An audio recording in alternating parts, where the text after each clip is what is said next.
আসসালামু আলাইকুম। আপনারা যদি আমার মতন এরকম সুন্দর করে মুরগির গোস্তগুলি ফ্রাই করতে চান তাহলে অবশ্যই আমার রেসিপিটা ফলো করবেন। দেখুন দেখতে কি সুন্দর হয়েছে, কালারটা মাশাআল্লাহ অনেক সুন্দর হয়েছে। এজন্য যেটা করতে হবে, প্রথমে আপনাদেরকে নিয়ে নিতে হবে মুরগির কিছু বড় বড় পিস করে গোস্ত। আপনারা এখানে চাইলে শুধু লেগ পিসগুলোও নিতে পারেন।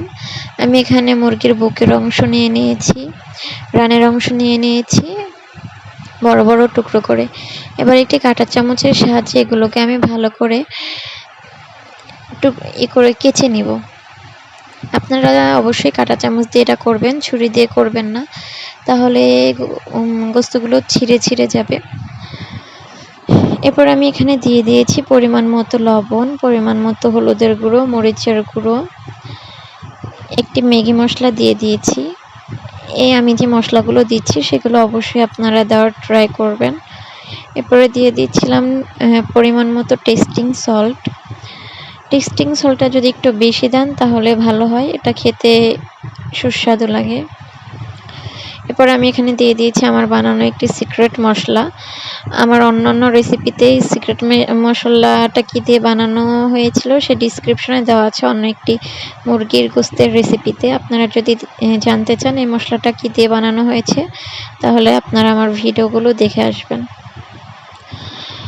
ইউটিউব চ্যানেল অবশ্যই, ফেসবুকে আমি দিইনি। এবার আমি এখানে এক টুকরো লেবু চিপড়িয়ে নিয়েছি, লেবুর রস দিয়ে দিয়েছি, আর আদা রসুন বাটা দিয়ে আধা ঘন্টার মতন রেস্টে রেখেছিলাম। আপনাদের হাতে সময় কম থাকলে 10 মিনিট রাখবেন, আর যদি বেশি সময় থাকে তাহলে 1 ঘন্টা রাখবেন, আর অবশ্যই এটা নর্মাল ফ্রিজে রেখে দেবেন। এরপর আমি তেল গরম হওয়ার পরে এখানে গোস্তগুলোকে ছেড়ে দিচ্ছি। যখন এক পাশ লাল হয়ে যাবে তখন আমি এগুলোকে উল্টিয়ে দেব। দেখুন কি সুন্দরভাবে আমি উল্টে দিচ্ছি।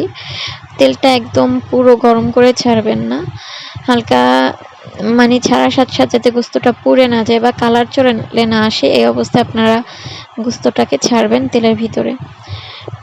আর এই যে দেখুন আমার ভাজা শেষ, মাশাআল্লাহ কত সুন্দর হয়েছে। এটা আপনারা সাদা ভাতের সাথেও খেতে পারেন, খিচুড়ির সাথেও খেতে পারেন, অথবা পোলাওয়ের সাথেই খেতে পারেন। অবশ্যই এটা ট্রাই করবেন, এটা খেতে খুবই মজাদার হয়।